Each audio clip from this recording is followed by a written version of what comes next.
Ang ibang lahi ni Huda. Ika-4 na kabanata. Ito ang iba pang lahi ni Huda, sina Perez, Hezron, Carmi, Hur, at Shobal. Ang anak ni Shobal na si Reaya ay ama ni Jahat. Si Jahat ang ama ni Ahumay at Lahad. Sila ang pamilya ng mga Soratita. Ito ang mga anak ni Etam, sina Jezreel, Ishma, at Idbas. Si Hazelelponi ang kapatid nilang babae. Si Penuel ang ama ni Gedor, at si Ezer ang ama ni Husha. Sila ang mga angkan ni Hur na panganay na anak ni Ephrata.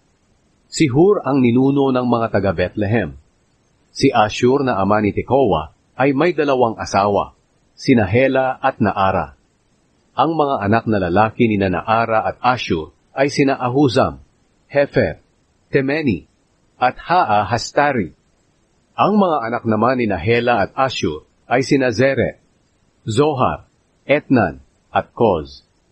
Si Koz ang ama ni Anub at Hasobeba, at ang pinagmula ng pamilya ni Harhel na anak ni Harum.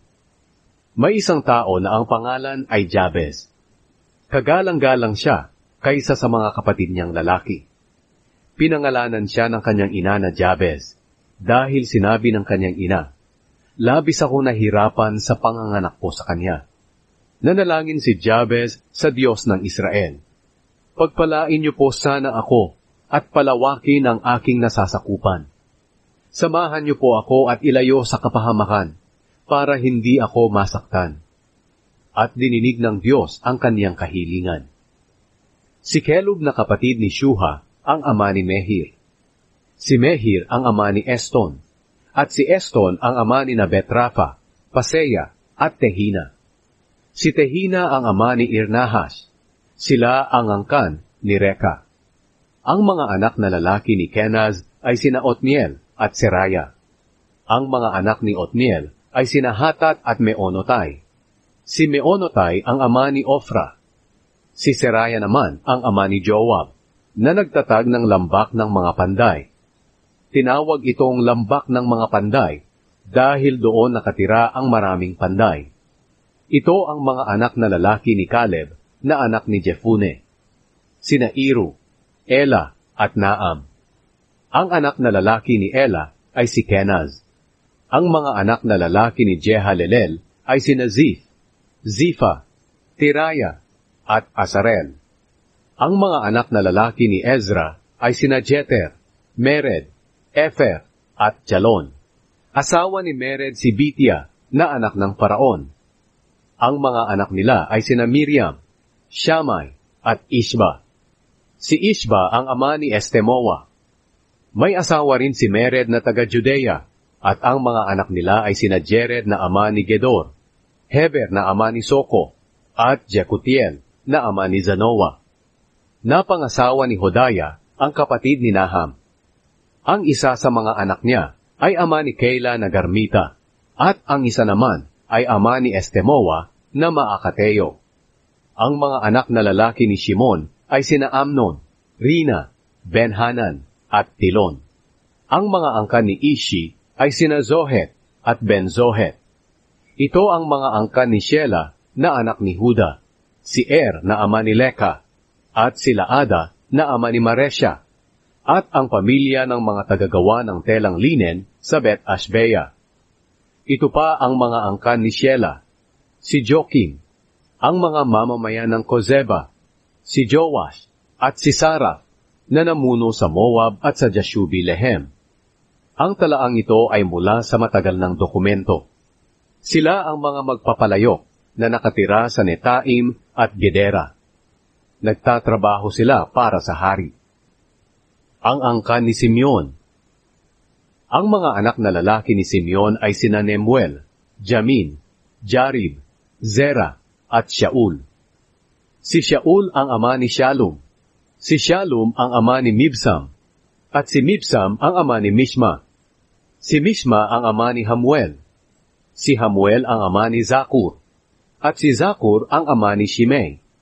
May 16 na anak na lalaki si Shimei at 6 na anak na babae. Pero kakaunti lang ang anak ng mga kapatid niya, Kaya ang buong angkan nila ay hindi kasindami ng mga mamamayan ng Huda. Tumira sila sa Beersheba, Molada, Hazar, Shual, Bilha, Ezem, Tolad, Betuel, Horma, Ziklag, Bet-Markabot, Hazar-Susim, Bet-Biri, at Shaaraim. Ito ang mga bayan nila hanggang sa paghahari ni David. Tumira rin sila sa 5 bayan sa paligid nila, sa Etam, Ayin, Rimon, Token at Ashan, pati na rin sa mga baryo sa paligid ng mga bayan ito hanggang sa Baalat. Ito ang mga lugar na tinirhan nila at naitago nila ang mga talaan ng kanilang angkan. Ito ang iba pang lahi ni Simeon. Sina Meshobab, Jamlek, Joshua na anak ni Amazaya, Joel, Jehu na anak ni Joshibaya at apo ni Seraya na apo sa tuhod ni Ashiel, Elioenai, Jaakoba, Jeshohaya, Asaya, Adiel, Jesimiel, Benaya, at Ziza na anak ni Shifi at apo ni Alyon, at apo sa tuhod ni Jedaya. Si Jedaya ay anak ni Shimri at apo ni Shemaya. Sila ang mga pinuno ng kanilang mga pamilya.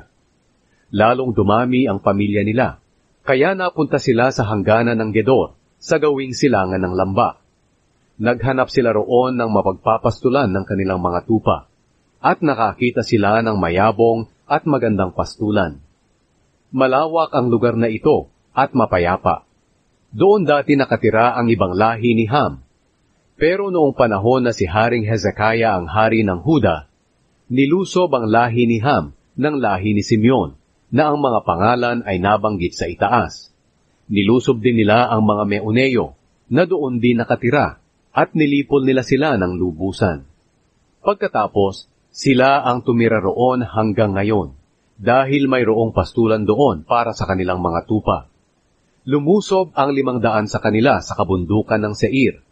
Pinangunahan sila ni Pelataya, ni Araya, Refaya, at Uzziel na mga anak ni Ishi. Pinatay nila roon ang natitirang mga Amalekita, at doon sila nakatira hanggang ngayon.